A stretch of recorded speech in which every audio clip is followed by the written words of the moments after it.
नमस्कार साथियों, स्वागत है आप सबका YouTube चैनल पर। लास्ट क्लास में हमने पढ़ा था मैट्रिक्स प्रोडक्ट और उसकी प्रॉपर्टीज़।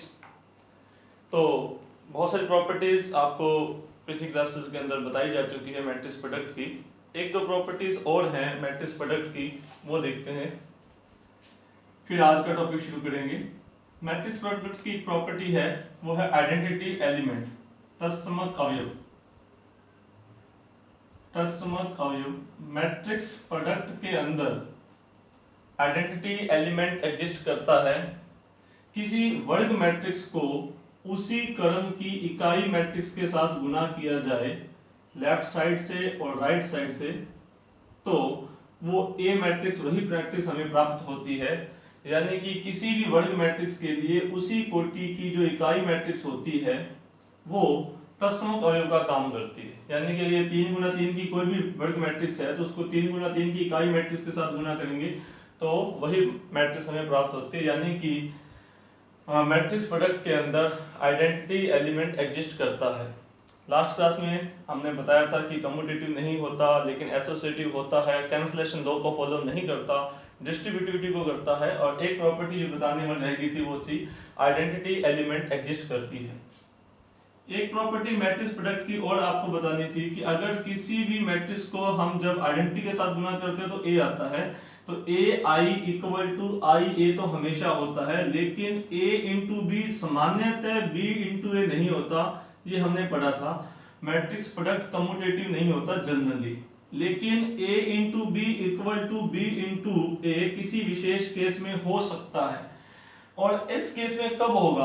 अगर ऐसा है तो जरूरी नहीं है, देखो इन दोनों में से अगर एक आइडेंटिटी मैट्रिक्स होगा तो ऐसा होगा ही होगा, लेकिन बिना इन दोनों में से किसी एक के आइडेंटिटी मैट्रिक्स हुए भी इनका प्रोडक्ट आपस में इक्वल आ सकता है। यानी कि यूं कहेंगे कि A B not equal to B A, generally, हमेशा नहीं होता, किसी कंडीशन में हो गया, मान लो A B equal to B A हो गया, तो it's not implies either A equal to I और b इक्वल टू आई। तो इसका मतलब ये नहीं कि इन दोनों में से एक आइडेंटिटी मैट्रिक्स होनी ही चाहिए, ऐसा जरूरी नहीं है। हाँ, अगर एक आइडेंटिटी मैट्रिक्स होती है तो प्रोडक्ट हमेशा इक्वल होता ही है, लेकिन बिना किसी एक के आइडेंटिटी मैट्रिक्स हुए भी इनका प्रोडक्ट इक्वल हो सकता है। इस टॉपिक को हम जो इनवर्स ऑफ एक स्क्वायर मैट्रिक्स होगा उसमें अच्छी तरह से पढ़ेंगे कि अगर ये दोनों एक दूसरे के इनवर्स हैं तो भी इनका प्रोडक्ट आपस में इक्वल आ जाता है, जबकि दोनों में से कोई भी आइडेंटिटी मैट्रिक्स चाहे ना ही हो। इसी प्रकार से प्रोडक्ट की एक लास्ट प्रॉपर्टी और है, वो ये है कि यदि आप एक त्रिभुजाकार, दो त्रिभुजाकार मैट्रिक्स है, मान लीजिए दो त्रिभुजाकार मैट्रिक्स का गुना, एक त्रिभुजाकार मैट्रिक्स ही होता है, दो त्रिभुजाकार मैट्रिक्स का गुना करने पर मैट्रिक्स का गुना एक त्रिभुजाकार मैट्रिक्स ही प्राप्त होती है, त्रिभुजाकार मैट्रिक्स ही प्राप्त होती है। अगर आप दो ट्रायंगुलर मैट्रिक्स का प्रोडक्ट करते हैं तो हमें एक ट्रायंगुलर मैट्रिक्स ही प्राप्त होती है। अगर आप दो डायगोनल मैट्रिक्स, दो विकर्ण मैट्रिक्स का गुना करेंगे तो हमें एक विकर्ण मैट्रिक्स ही प्राप्त होती है।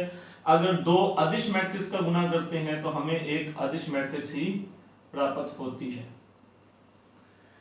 ठीक है, तो ये मैट्रिक्स प्रोडक्ट के अंदर जो प्रॉपर्टीज आपको बताई थी, ये कुछ एक प्रॉपर्टी और हैं। लास्ट क्लास में हम मैट्रिक्स प्रोडक्ट को अच्छी तरह से समझ चुके हैं। दो मैट्रिक्स का प्रोडक्ट कब होता है, कैसे होता है, उसकी क्या क्या प्रॉपर्टीज हैं, वो उसके संबंधित सवाल भी आपको लास्ट की क्लासेस में बताए जा चुके हैं। और अब ये तीन प्रॉपर्टीज मैट्रिक्स प्रोडक्ट के बारे में और आपको बताई गई है। शुरू करते हैं आज की क्लास का जो टॉपिक है वो है मैट्रिक्स की धनात्मक पूर्णांकीय घातें, integral powers, positive integral power of A matrix. देखिए, पॉजिटिव इंटीग्रल पावर का मतलब होता है ए की धनात्मक घातों का मतलब है ए की घात 2, ए की घात 3, ए की घात 1, ए की घात 2, ए की घात 3, ए की घात 4, इस तरह से ये जो है ए की धनात्मक पूर्णांक के घाते हैं। किसी मैट्रिक्स की ये ए स्क्वायर, ए क्यूब, ए फोर केवल तभी ज्ञात किया जा सकता है यदि A जो है वो वर्ग मैट्रिक्स है, यानी कि हम यूं भी कह सकते हैं कि वर्ग मैट्रिक्स की धनात्मक पूर्णांकीय घातें, किसी स्क्वायर मैट्रिक्स की पॉजिटिव इंटीग्रल पावर। देखिए अगर A मैट्रिक्स का क्रम 2 गुना 3 है मान लीजिए, तो फिर आप A स्क्वायर का मतलब जो A गुना A होता है तो ये डिफाइंड नहीं होगा। 2 गुना 3 क्रम की मैट्रिक्स को 2 गुना 3 के साथ गुना नहीं कर सकते। गुना की शर्त होती है A में पंक्तियों की संख्या B में स्तंभ की संख्या के सेम होनी चाहिए, तो ये गुना डिफाइंड नहीं होगा। तो ये गुना कब डिफाइंड होगा? यदि ये वर्ग मैट्रिक्स हो। तो धनात्मक पूर्णांक घातें ज्ञात करने के लिए पहली शर्त क्या है? पहली शर्त ये है कि हम A जो होता है वो एक वर्ग मैट्रिक्स ही होनी चाहिए, A वर्ग मैट्रिक्स होनी चाहिए। दूसरी बात यह है कि A स्क्वायर का मतलब है उसी वर्ग मैट्रिक्स को उसी वर्ग मैट्रिक्स से गुना करना, और जो आंसर आएगा वो भी उसी कोटि की आएगी।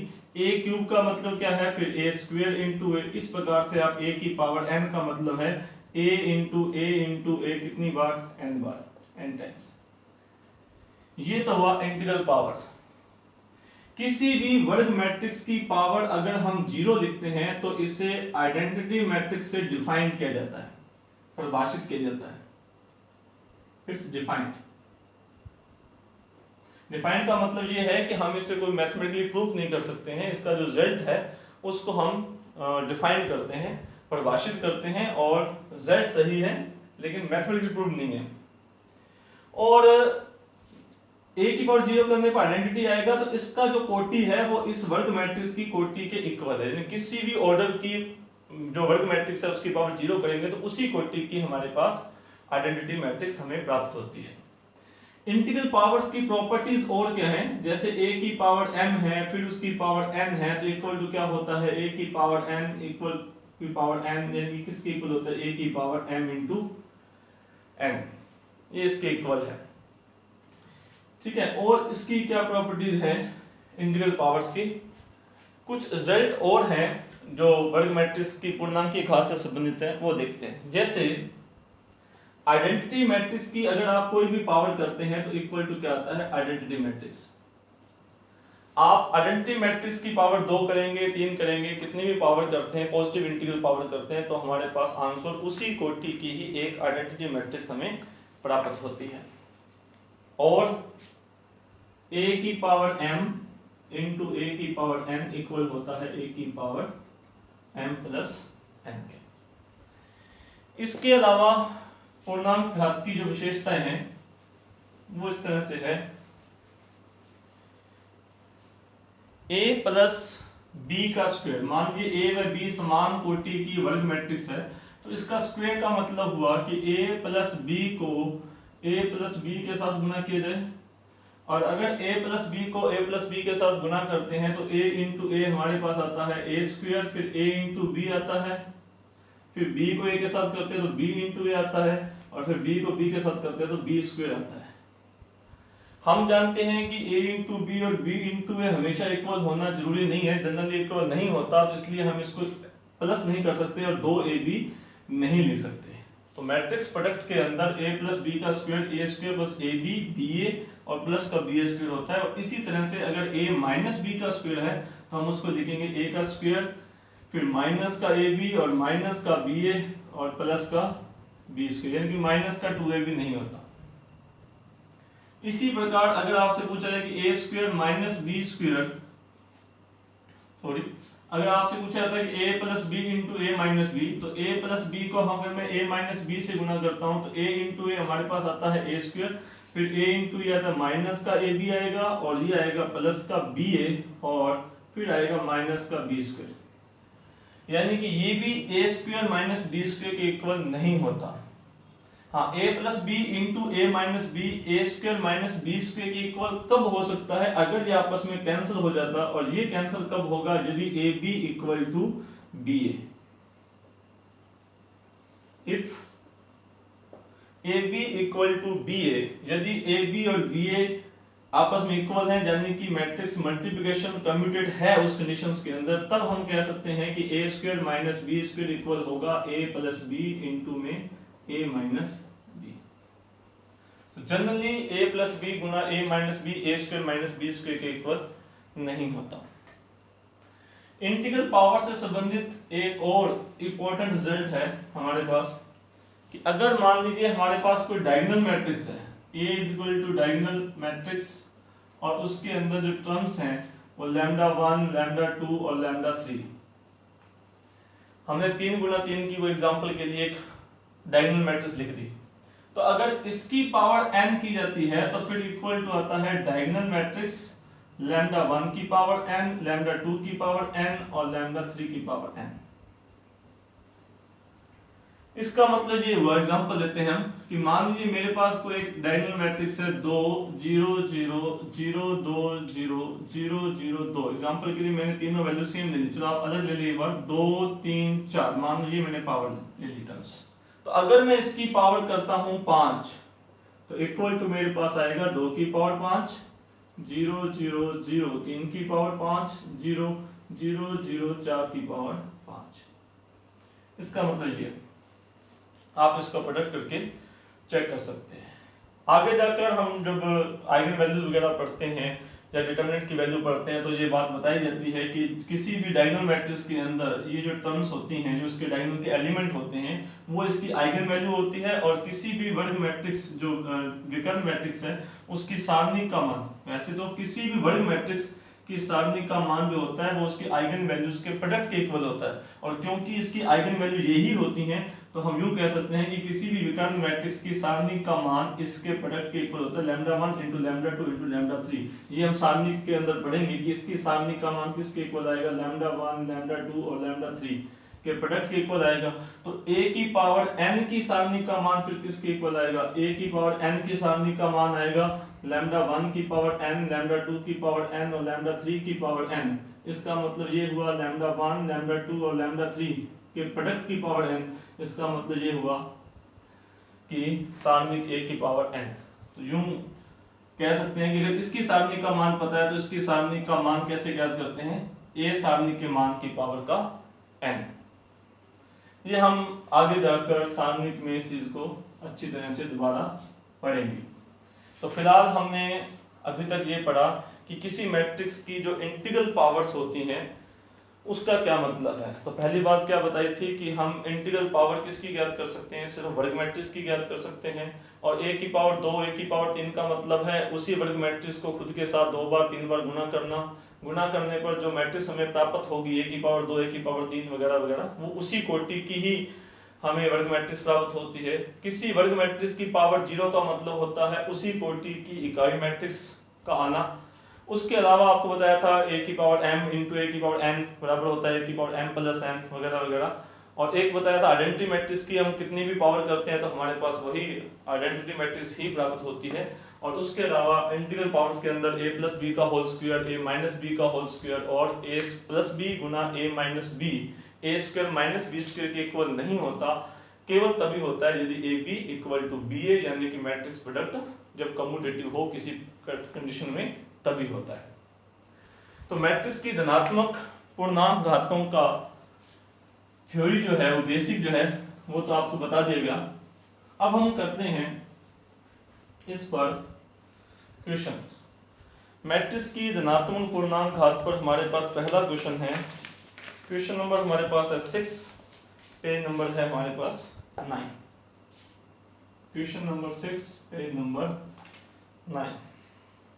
क्वेश्चन है a इक्वल टू 0 1 0 0 और हमें बताना है a i plus b a की पावर n किसके इक्वल होगा। और हमारे पास 4 ऑप्शन दे रखे हैं। पहला ऑप्शन हमारे पास दे रखा है a की power n i plus n a की power n minus 1 b a। दूसरा ऑप्शन हमारे पास दे रखा है a की power n plus n a की पावर n माइनस 1 बी ए। तीसरा ऑप्शन मेरे पास है a की पावर n i। पहले ऑप्शन में n a की पावर n माइनस 1 बी ए और दूसरे ऑप्शन में a की पावर n, इसमें i लिखा हुआ है इसमें i लिखा हुआ नहीं है, और प्लस n a की पावर n माइनस 1 बी ए। तीसरे ऑप्शन में a की power n i plus a की पावर n माइनस 1 बी ए, और चौथे ऑप्शन में ए की पावर एन आई प्लस बी की पावर एन ए की पावर एन। ये हमारे पास क्वेश्चन है, हमें ये बताना है कि ए आई प्लस बी ए की पावर एन किसके इक्वल होता है। सॉल्यूशन देखते हैं इसका। सबसे पहले इसकी पावर अगर मैं एक से ज्यादा जैसे 2 करता हूं, इसकी पावर 2 करें तो 2 का मतलब होता है a गुना a। तो अगर a को a के साथ गुना करते हैं तो इसको गुना करेंगे दिस इनटू दिस, ये 0 आ जाएगा, और इसका गुना इसके साथ करेंगे तो ये भी 0 आ जाएगा, इसका गुना इसके साथ करेंगे तो ये भी 0 आ जाएगा, इसका गुना इसके साथ करते हैं तो ये भी 0 आता है। मतलब a की पावर 2 0 है। अगर a की पावर 2 0 है तो फिर a की पावर 3 का मतलब होता है a की पावर 2 गुना a, इसका मतलब 0 इंटू दिस, तो ये भी 0 हो जाएगा। a की पावर 4 का मतलब क्या हो जाएगा, a की पावर 3 गुना a, तो ये 0 मैट्रिक्स है तो ये भी 0 आ जाएगा। इसका मतलब ये होगा कि a की पावर 2, a की पावर 3, a की पावर 4, ये सारी जितनी पावर्स हैं ये सारी किसके इक्वल है, ये 0 मैट्रिक्स के इक्वल है। अब हमें इसका रिजल्ट बताना है ए आई प्लस बी ए की पावर एन का। इसके लिए मुझे बायनोमियल थ्योरम का यूज करना पड़ेगा। बायनोमियल थ्योरम के अंदर क्या होता है, a प्लस बी की पावर n इक्वल होता है a की पावर n प्लस nc1, यानी कि nc1 मतलब n, a की पावर n माइनस 1 b की पावर 1 प्लस n गुना n माइनस 1 बटा 2 a की पावर n माइनस 2 b की पावर 2 प्लस इसी प्रकार से आगे चलते चलते लास्ट में आ जाता है ncn यानी कि 1, और a की पावर हो जाती है 0 और b की पावर हो जाती है n। ये होती है बाइनोमियल थ्योरम। अब अगर आप इसका एक्सपेंशन करते हैं ए आई प्लस बी ए की पावर n, अगर हम इसका एक्सपेंशन करते हैं, देखें फर्स्ट स्टेप में तो आएगा ए आई की पावर n, यानी कि a की पावर n और i की पावर n आएगा। नेक्स्ट में आएगा हमारे पास n आएगा, और ए आई की पावर कितनी आएगी, n माइनस 1 आएगी, और बी ए की पावर कितनी आएगी, 1 आएगी। इसके बाद की जो टर्म्स हैं उसमें बी ए की पावर 2 आएगी, फिर बी ए की पावर 3 आएगी, नेक्स्ट वाले स्टेप में बी आर की पावर 2 आ जाएगी, फिर नेक्स्ट वाले स्टेप में बी ए की पावर 3 आ जाएगी। इसी प्रकार से बी ए की पावर बढ़ती जाएगी और जो ए की पावर है वो घटती जाएगी। अभी हमने देखा था कि a की पावर 2 0 है, a की पावर 3 0 है, इसका मतलब ये वाले जितने भी टर्म्स हैं ये सब 0 हैं। ये वाली टर्म 0 हो जाएगी क्योंकि a की पावर 2 0 है, ये वाली टर्म 0 हो जाएगी, a की पावर 3 0 है, लास्ट वाली टर्म्स भी 0 हो जाएगी। मतलब हमारे पास सिर्फ 2 ही टर्म्स आएंगी, फर्स्ट और सेकंड टर्म्स, क्योंकि इसमें a की पावर 1 है, आगे वाले टर्म्स में a की घातें जो है वो 2 या 2 से ज्यादा है, जो सारी 0 है।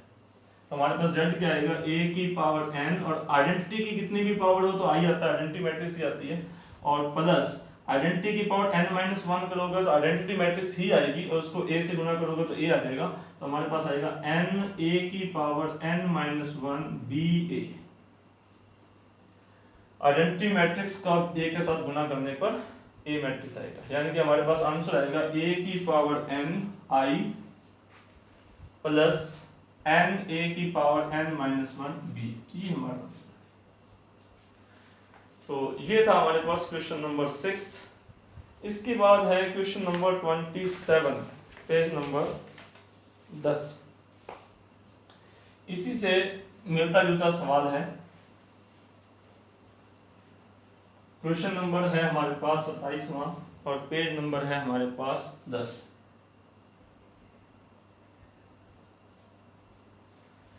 27वां क्वेश्चन है, ए मैट्रिक्स हमारे वही दे रखी है और ए और बी यहाँ पर स्वेश अदिश हैं, और हमें बताना है ए आई प्लस बी ए की पावर 2, इसकी पावर 2 का मान बताना है।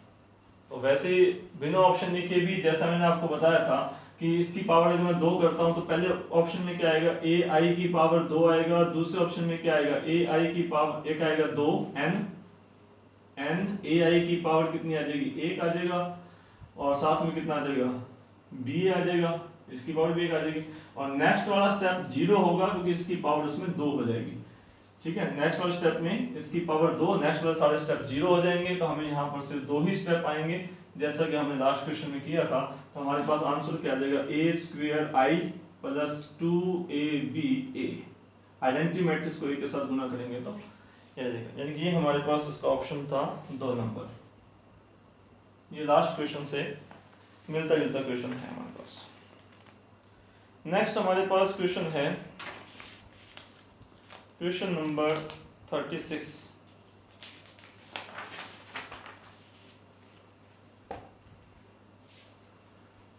क्वेश्चन नंबर 36 पेज नंबर 10 पर।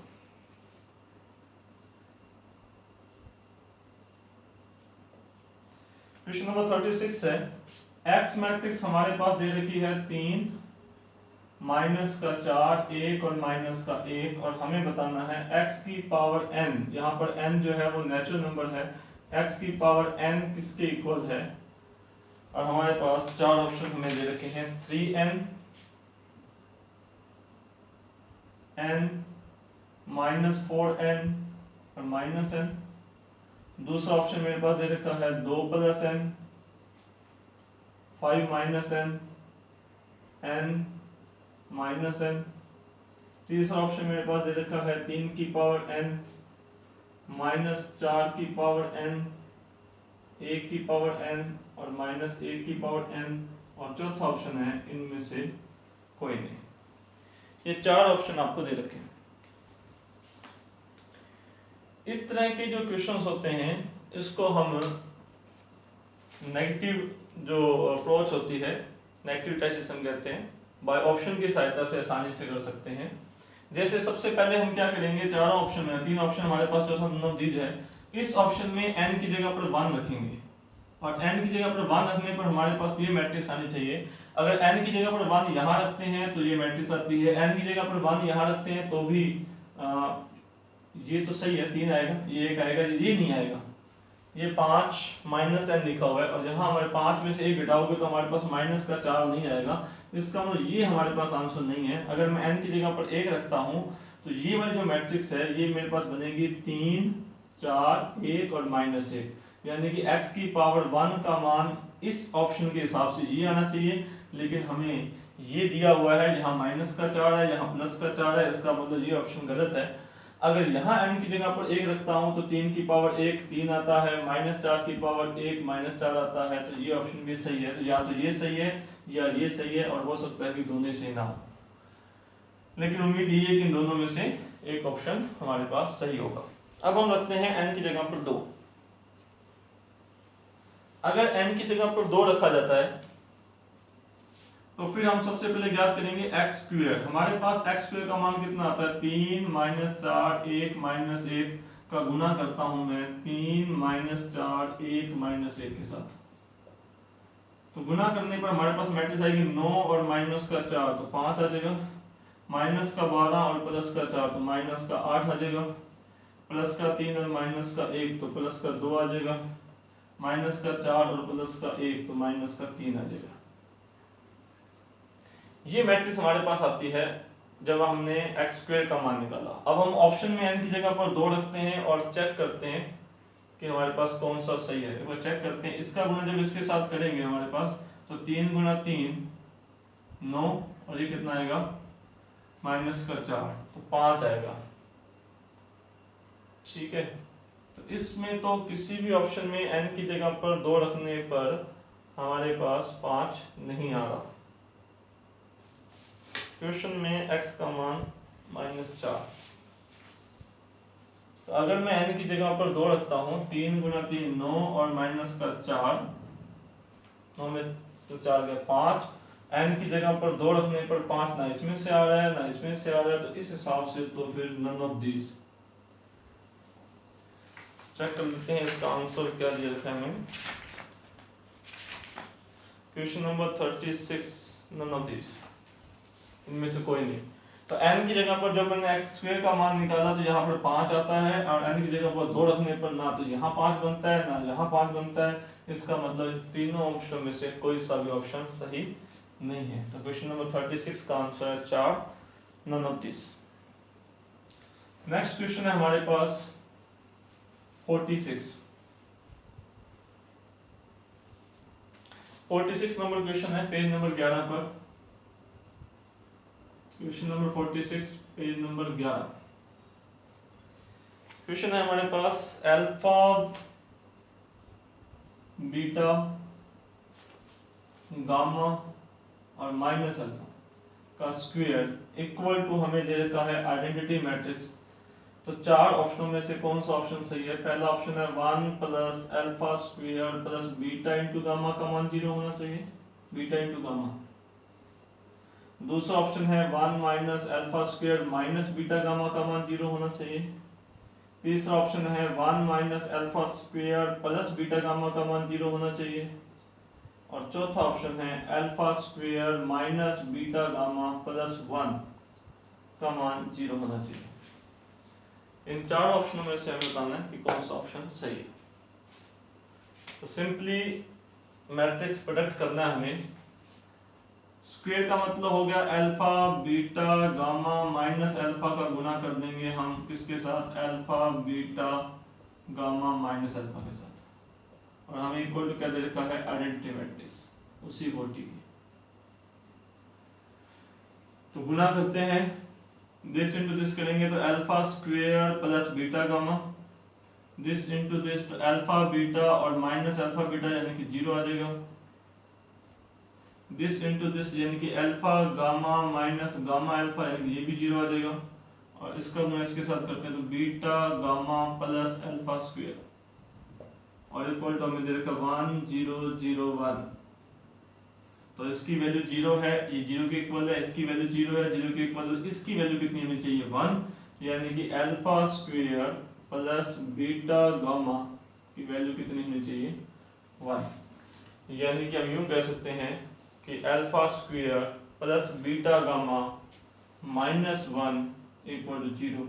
यानी कि यूं कह सकते हैं कि alpha square plus beta gamma equal to 1। तो दूसरा ऑप्शन सही जवाब है। ठीक है जी। तो हम पढ़ रहे हैं स्क्वायर मैट्रिक्स की पॉजिटिव इंटीग्रल पावर्स से रिलेटेड क्वेश्चंस। नेक्स्ट हमारे पास क्वेश्चन है question number 77 page number 13। Question number 77 है पेज नंबर 13 पर। हमें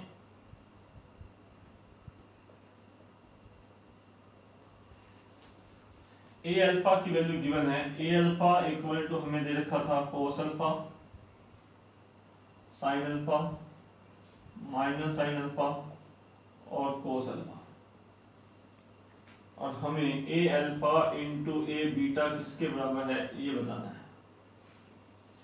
और ए अल्फा इंटू बीटा, ए अल्फा प्लस बीटा, ए अल्फा माइनस बीटा और नन ऑफ दिस। ये क्वेश्चन आपको जब हम पढ़ रहे थे मैट्रिक्स प्रोडक्ट से संबंधित सवाल, तो ये क्वेश्चन मैंने आपको करवाया था कि इसमें ए अल्फा इंटू ए बीटा किसके इक्वल होता है? ए अल्फा प्लस बीटा। तो ये एक इम्पोर्टेंट मैट्रिक्स है, ये एक ऑर्थोगोनल मैट्रिक्स है और इसकी बहुत सारी विशेषताएं हैं जो उस दिन भी मैंने आपको बताई थी। पहली प्रॉपर्टी मैंने अभी आपको दिखी, ए अल्फा इंटू ए बीटा किसके इक्वल होता है? ए अल्फा प्लस बीटा के। ये लास्ट क्वेश्चन लास्ट क्लास के अंदर इसको प्रूफ करवाया गया था। तो ए अल्फा इंटू ए बीटा किसके इक्वल था? ए अल्फा प्लस बीटा के। अगर मैं ए अल्फा इंटू ए बीटा करता हूँ और चाहे ए बीटा इंटू ए अल्फा करता हूँ तो दोनों बार इक्वल आएगा। किसके इक्वल आएगा? अल्फा प्लस बीटा के इक्वल आएगा। यानी कि जो मैट्रिक्स इसका प्रोडक्ट है वो कम्यूटेटिव है। फिर मैंने आपको बताया था कि अगर मैं ए अल्फा इंटू ए अल्फा करता हूँ एन बार उनका गुना करता हूँ तो किसके इक्वल आएगा? ए अल्फा प्लस अल्फा कितनी बार? एन बार। तो किसके इक्वल हो जाएगा? A N alpha. तो ए अल्फा की पावर एन किसके इक्वल होता है? A N alpha. और भी इससे संबंधित प्रॉपर्टीज मैंने आपको बताई थी। जब आप ग्रुप थ्योरी पढ़ते हो, रिंग थ्योरी पढ़ते हो, तो ग्रुप थ्योरी के अंदर आप इसको पढ़ते हैं कि ये एक मल्टीप्लिकेटिव अबेलियन ग्रुप होता है। तो फिलहाल ये क्वेश्चन मैंने लास्ट क्लास में करवाया था, एक बार रिकॉल करवा दिया है आपको 77 नंबर क्वेश्चन, क्योंकि इससे संबंधित क्वेश्चन मेरे पास है। Question number 68 page number 12, 68 number question है पेज नंबर 12 पर। इससे संबंधित क्वेश्चन हमारे पास है, क्वेश्चन नंबर है 68 पेज नंबर है 12। क्वेश्चन दे रखा है, ए मैट्रिक्स आपको ये गिवन थी और आपको बताना था ए की पावर n किसके इक्वल है। जैसे मैंने आपको बताया था कि a की पावर n किसके इक्वल होता है, तो a की पावर n इक्वल होता है a की पावर a n अल्फा, यानी कि जहां अल्फा आया था वहां पर n अल्फा आ जाएगा, यानी कि cos n alpha sin n alpha minus sin n alpha और cos n अल्फा। तो a की power n equal to a की पावर n अल्फा, ये इसका आंसर है। और ये हमें ऑप्शन में दे रखा था सी ऑप्शन, बी ऑप्शन में, 2 नंबर ऑप्शन में, क्वेश्चन नंबर 68। और इसी ही टॉपिक का, इसी के साथ मिलता जुलता क्वेश्चन एक और है। क्वेश्चन नंबर है 121, एक क्वेश्चन और है। क्वेश्चन नंबर है 121 पेज नंबर 16।